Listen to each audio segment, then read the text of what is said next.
नमस्कार दोस्तों।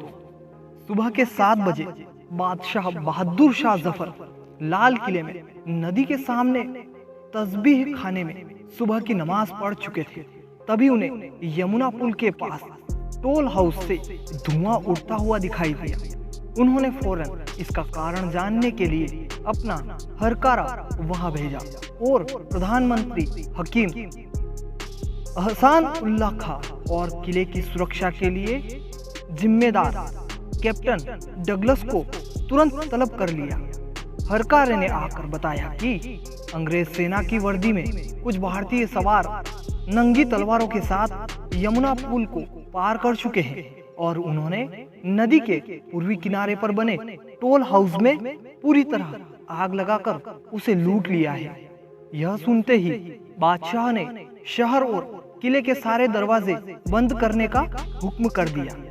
लेकिन इस सब के बावजूद 4 बजे के आसपास इन बागियों के नेता ने बादशाह को संदेश भिजवाया कि वो उनसे मिलना चाहते हैं, लेकिन वो दीवाने खास के अहाते में जमा हो गए और वो हवा में अपनी बंदूकें और पिस्तौलें दागने लगे।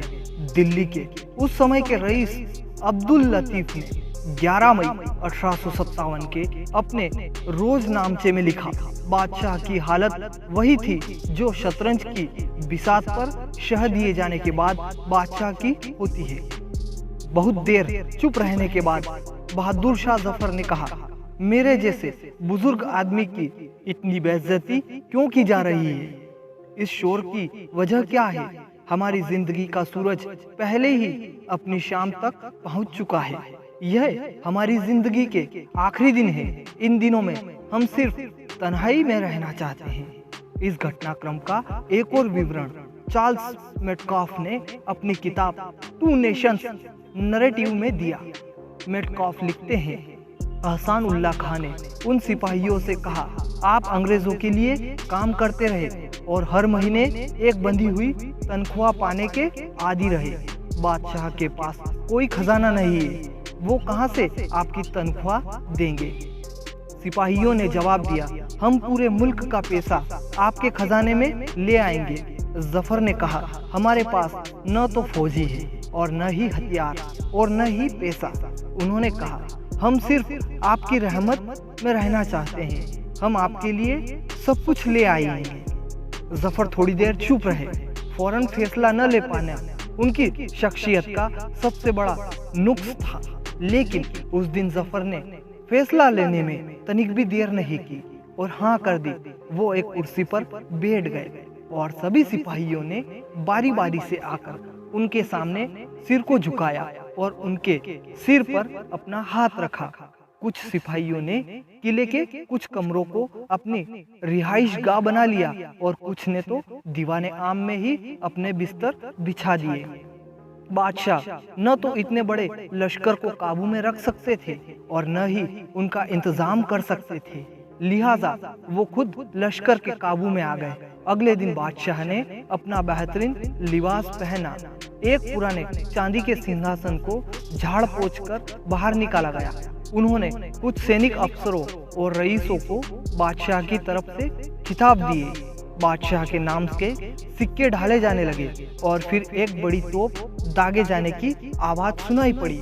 इस विद्रोह की शुरुआत हुई थी 10 मई 1857 को मेरठ से, जब बंगाल लांसर के कुछ सिपाहियों ने बगावत कर दिल्ली की तरफ कूच किया था। 1857 की घटनाओं पर खासा काम कर चुकी मशहूर इतिहासकार राना सफवी बताती है, उस जमाने में इनफील्ड राइफलें आई थी जिनके कारतूसों को दांत से काटकर उनमें लगाना पड़ता था। उन दिनों ये अफवाह फैल गई थी कि इनमें गाय और सूअर की चर्बी लगाई गई है। कारतूस को दांत से काटकर उनमें लगाना पड़ता है। उन दिनों ये अफवाह पूरी तरह फैल गई कि इनमें गाय और सूअर की चर्बी लगाई गई है, लिहाजा मुसलमान भी उन्हें छूने से कतरा रहे थे और हिंदू भी। लेकिन इसके अलावा और भी कारण थे जिससे सैनिकों में असंतोष पनप रहा था। इन लोगों को लड़ाई के लिए विदेशों में यानी समुद्र पार भेजा जा रहा था ब्राह्मणों में मान्यता थी कि अगर उन्होंने किसी समुद्र को पार कर लिया तो उनका धर्म खत्म हो जाता है। इनको प्रमोशन नहीं मिलते थे और भारतीय सैनिक सूबेदार के पद से ऊपर नहीं जा सकते थे।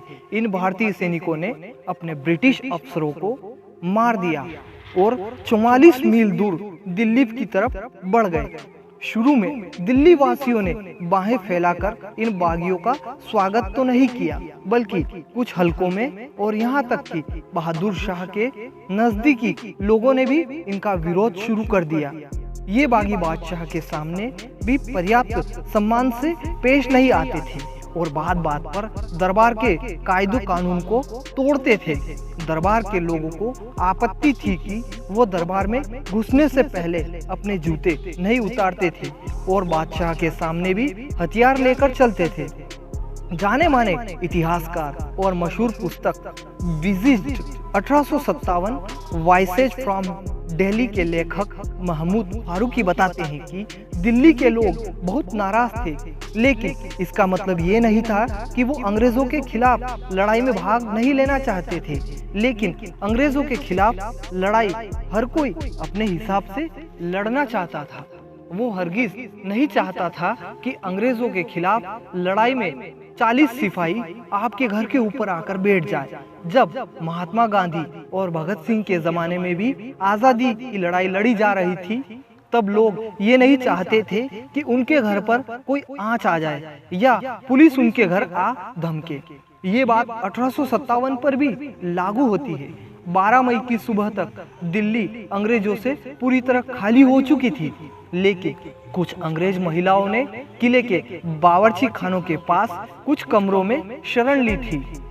बागियों ने बादशाह के विरोध के बावजूद उन सब का कत्ल कर दिया। राणा सफी बताती है, जब इन्होंने हमला किया था तो काफी अंग्रेज तो शहर छोड़कर भाग गए थे, लेकिन अंग्रेजों और औरतों ने किले के अंदर आकर एक भवन में पनाह ली थी। इन 56 लोगों को, जिनमें ज्यादातर औरतें और बच्चे थे, इन बागियों ने बहुत बेरहमी से मारा।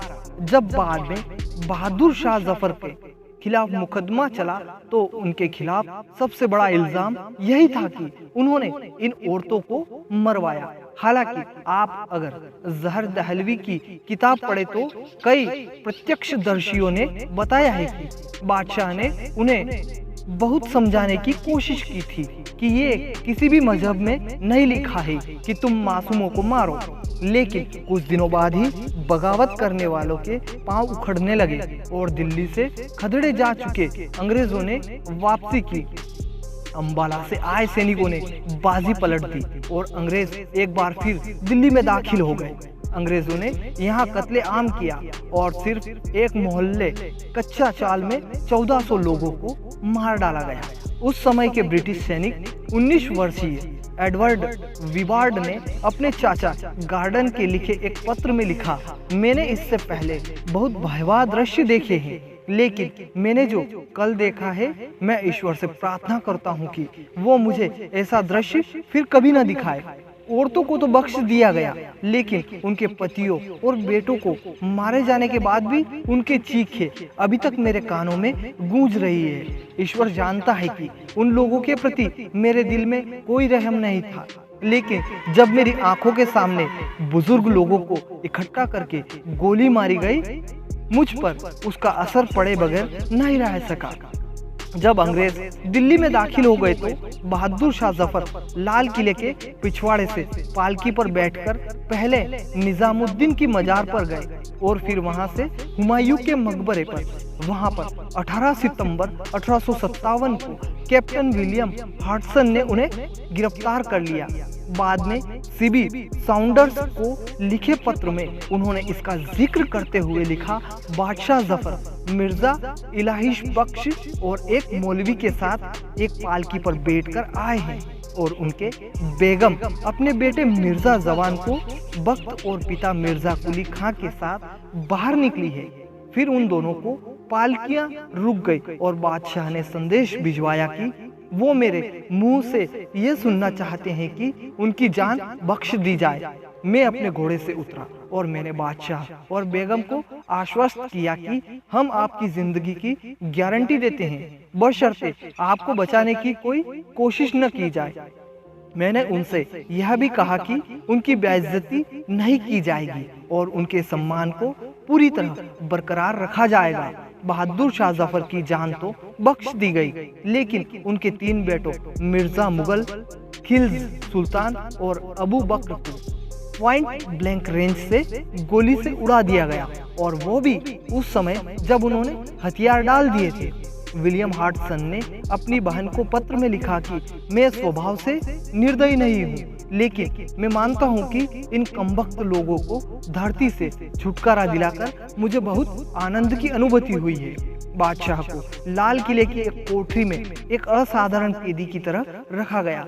सर जॉर्ज कैंपेबल ने अपनी किताब memoirs of my Indian career में लिखा कि बादशाह को इस तरह से रखा गया जैसे पिंजड़े में जानवर को रखा जाता है। उस समय वहां तैनात लेफ्टिनेंट चार्ल्स ग्रिफिथ्स ने अपनी किताब सीज ऑफ दिल्ली में लिखा, मुगल बादशाहत का आखिरी नुमाइंदा एक साधारण सी चारपाई पर बैठा हुआ था। उनकी लंबी सफेद दाढ़ी थी जो उनकी कमर को छू रही थी। उन्होंने सफेद रंग के कपड़े और उसी रंग का साफा पहन रखा था। उनके पीछे 2 अर्दली खड़े थे जो मोर के पंख से बने पंख जैसे उनके ऊपर हवा कर रहे थे। उनके मुंह से एक शब्द भी नहीं निकला। उनकी आंखें जमीन पर गड़ी हुई थी। बादशाह से 3 फीट की दूरी पर एक ब्रिटिश अफसर बैठा हुआ था। उसके दोनों तरफ संगीन लिए हुए अंग्रेज संतरी खड़े हुए थे। उनको आदेश थे कि अगर बादशाह को बचाने की कोशिश की जाए तो उन्हें तुरंत अपने हाथों से मार दिया जाए। बहादुर शाह जफर की इतनी बेइज्जती हुई कि लाल किले में उन्हें देखने अंग्रेजों के समूह आते थे। वो देखने में कैसे लगते थे? महमूद फारूकी बताते हैं, अंग्रेज सैलानी जैसे लाल किले को देखने आते थे वैसे उनकी कोठरी में आकर देखते थे कि बहादुर शाह जफर कैसे लगते हैं। जिस बहादुर शाह हिंदुस्तान का दिल्ली में ये हाल था, जाहिर है उन्होंने अपनी जिंदगी के बाकी साल अपनी मौत के इंतजार में ही गुजारे होंगे। दिल्ली से उनको रंगून भेजा गया और उसी के आसपास बर्मा के बादशाह को भारत भेजा गया। रत्नागिरी में आखिरी में बहादुर शाह जफर ने बिल्कुल ठीक ही लिखा, कितना बदनसीब है जफर दफन के लिए 2 गज जमीन भी नहीं मिली। और बाद में बहादुर शाह के साथ अंग्रेजों ने क्या किया इसकी जानकारी आज तक किसी को नहीं है। इसके बारे में भी कई लेख लिखे जा चुके हैं, लेकिन उन लेखों में अपने अपने मतों और इतिहासकारों के अनुभव के हिसाब से ही जानकारियां मिलती है। तो दोस्तों, आप सभी को कैसी लगी हमारी ये जानकारी? अगर आप सभी को हमारी ये जानकारी पसंद आई हो तो इसे ज़्यादा से ज़्यादा शेयर कीजिए, लाइक कीजिए और हमारे चैनल को सब्सक्राइब कीजिए। धन्यवाद।